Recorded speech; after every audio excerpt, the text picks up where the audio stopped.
ते परत चॅनलची काम पाणी आता बघितलं पाण्याचा प्रश्न एक आहे. परत चॅनल मोठी करायचं कारण की पूर्ण आता पाऊस मोठा आल्यामुळे चॅनल नाही त्यामुळे पाणी सगळ्यांच्या घरातली जाते.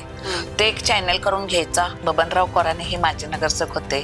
त्यांचा एक सिंहाचा वाटा माझ्या विजयामध्ये राहील. नगरसेवक जेवढा पोहोचू शकतो तेवढा तरी प्रशासकीय आम जनतेचं ऐकून घेत नाही. गंजीमाळा झोपडपट्टी पूर्ण आम्ही सपोर्ट केला त्यांना. काय प्रत्येक व्यवस्था असू दे, औषध पाणी असू दे, परत धान्य असू दे, पाण्याचं असू दे, पूर्ण पुरवठा त्यांना केलाय.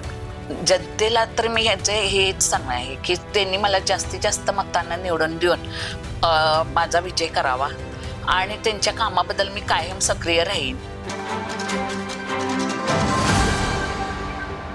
नमस्कार, माझा महाराष्ट्र न्यूजच्या मैदान निवडणुकीचं या कार्यक्रमामध्ये आपल्या सर्वांचं स्वागत. 20 ते 30 वर्ष सामाजिक कार्यात असणारे स्वीकृत नगरसेवक म्हणून उत्तम काम करत राहणारे उत्तम कोराणे प्रभाग क्रमांक 10 मधून यावेळी त्यांच्या पत्नी सौ अर्चना उत्तम कोराणे या उभारलेल्या आहेत. 2000 साली त्या माजी नगरसेवक म्हणून पण राहिलेल्या आहेत. नमस्कार मॅडम. नमस्कार. तर यावेळी तुम्ही भाजपमधून ही उमेदवारी लढवताय, याबद्दल काय सांगाल? राज्यात आणि केंद्रात जसं भाजपचं राज्य चाललंय तसंच आपल्या कोल्हापुरात पण माहिती यावी, तसंच निधी मिळायला पण काम होईल म्हणून मी भाजपकडून इलेक्शन लढवते. बर, आता तुम्हाला राजकीय वारसा तर आहेच, म्हणजे इतके वर्ष झालं उत्तम कोराणे पण म्हणजे तुमचे मिस्टरच सामाजिक कार्यात अग्रेसर आहेत.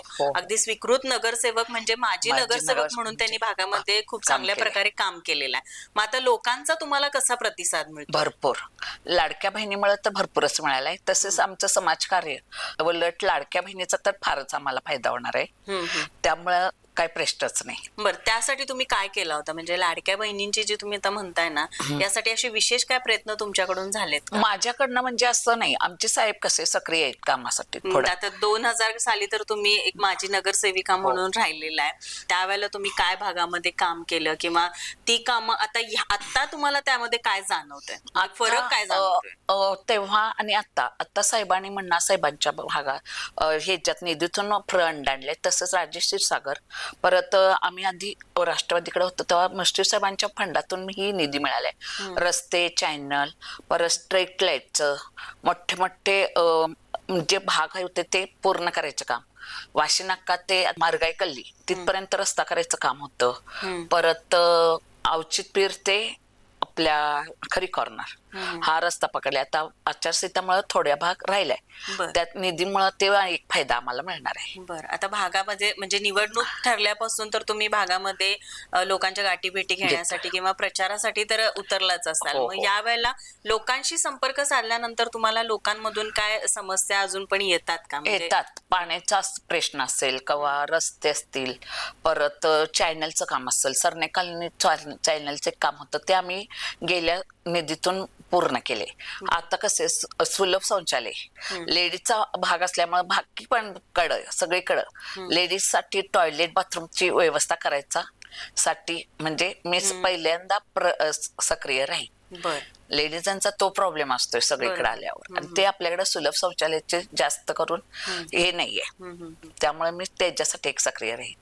भागातून त्या कामासाठी सुद्धा आम्हाला वारंवार म्हणजे पाणी नाही. राऊतबोळ ते वेतमा तालीम पाण्याचा पहिल्यापासून प्रश्न आहे. त्या पहिला प्रश्न सोडवायचं काम मी पहिल्यांदा निवडून आल्यावर त्याला प्राधान्य देणार आहे. कारण की ते पाणी आमच्याकडे पहिल्यापासूनच नाही तालमीपासून, त्यामुळं राऊत गल्ली ते वेतामा तालीम पहिल्यांदा पाण्याचा प्रश्न सोडवणार. आता तुम्ही पण एक माजी नगरसेविका म्हणून पण राहिलेला आहे, सर पण राहिलेले आहेत म्हणजे उत्तम कोराणे. तर मग एकूणच तुम्हाला राजकीय वारसा आहे असं म्हणायला काय हरकत नाही.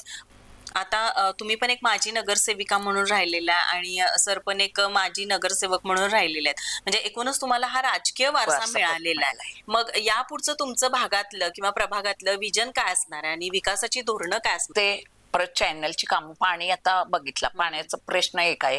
परत चॅनल मोठी करायचं कारण की पूर्ण आता पाऊस मोठा आल्यामुळे चॅनल नाही त्यामुळे पाणी सगळ्यांच्या घरातली जाते. ते एक चॅनल करून घ्यायचा. आपल्या रंकाळ्याच्या साहित्य हे बोवाचा मठ चॅनल मोठे करायचे, रस्ते मोठे करायचे, याबद्दलच मी सक्रिय असेल. बर, आता तुम्हाला सगळ्यात जास्त म्हणजे या निवडणूक तुम्ही आता जी लढवताय त्यामध्ये सगळ्यात जास्त तुम्हाला ताकद कोणाची मिळते, म्हणजे पाठिंबा कोणाचा जास्त मिळतोय? असामान्य जनतेचा. बर.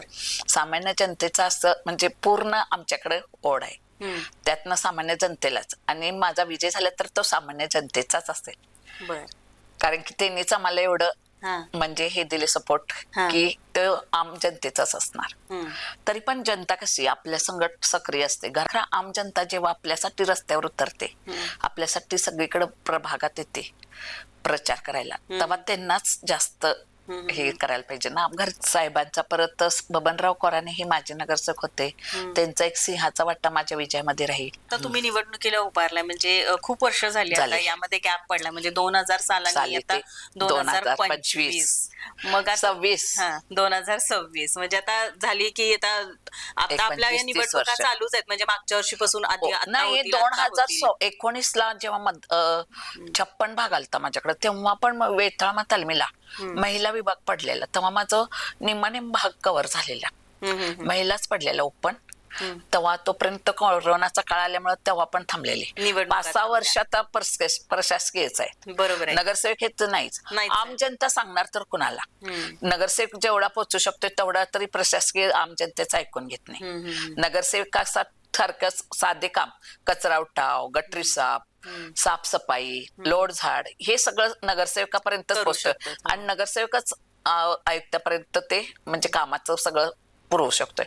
आम जनतेला तर पूर्णपणे ह्या 6 वर्षात भरपूर त्रास झालाय. मग या वेळेला तुमच्याकडून जनतेसाठी काय मदत वगैरे पोहोचायची का? आम्ही करोना काळात धान्य वाटप असेल, गोरगरिबांना औषध असेल, गंजीमाळा, झोपडपट्टी, पूर्ण आम्ही सपोर्ट केला त्यांना. बरोबर. काय प्रत्येक व्यवस्था असू दे, औषध पाणी असू दे, परत धान्य असू दे, पाण्याचं असू दे, पूर्ण पुरवठा त्यांना केलाय मी. बरं, आता तुम्ही मग सांगितलंच की आता कोरोनामध्ये तर तुम्ही खूप कामं केली, पण 2019-20 नंतर प्रशासकाचं राज होतं, म्हणजे नगरसेवक नव्हता. त्यामुळं आम जनतेचं काम म्हणजे जे गटरी साफ, चॅनल, रस्ते लोटणे, कचरा उठाव, हे काम तर ते सांगू शकत नाहीत.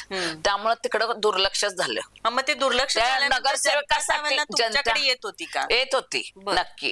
तेव्हा आमच्याकडे येऊन साहेबांना सांगत होती, आम्ही फोन केल्यावर काम होत होतं. खरं होत होतं नक्की, कारण की साहेबांच्या स्वभावाला पूर्णपणे सगळ्यांचा सपोर्ट हा आहेच. बर, मग या निवडणुकीच्या अनुषंगाने तुम्ही जनतेला काय सांगाल? जनतेला तर मी हेच सांगणार आहे की त्यांनी मला जास्तीत जास्त मतांना निवडून देऊन माझा विजय करावा, आणि त्यांच्या कामाबद्दल मी कायम सक्रिय राहीन.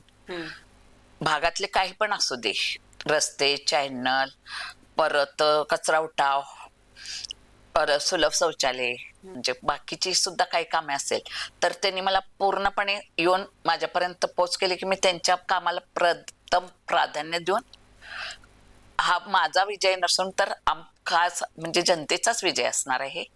त्यामुळे माझ्या लाडक्या बहिणींनी माझ्या संगत कायम राहावं हीच माझी अपेक्षा. बरं, तुम्ही आता लाडक्या बहिणींसाठी तर खूप काम केलेलं आहे, पण महिलांसाठी निवडून आल्यानंतर महिलांसाठी असं काहीतरी विशेष करण्याचं तुमचं काय मानस आहे का?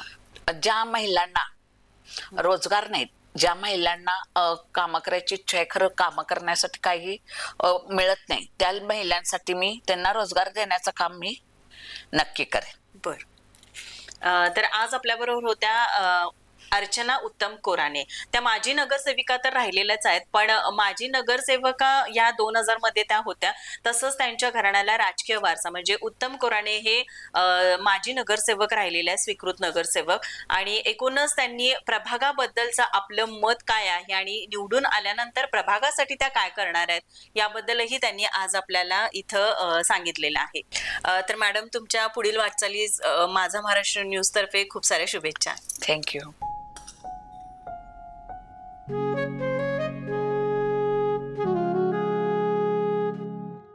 बाबा, आज येताना बासुंदी घेऊन या ना.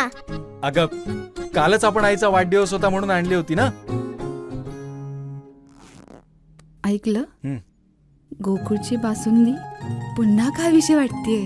खरं सांगू, मलाही खावीशी वाटतेय. पुन्हा पुन्हा खावीशी वाटणारी गोकुळ बासुंदी.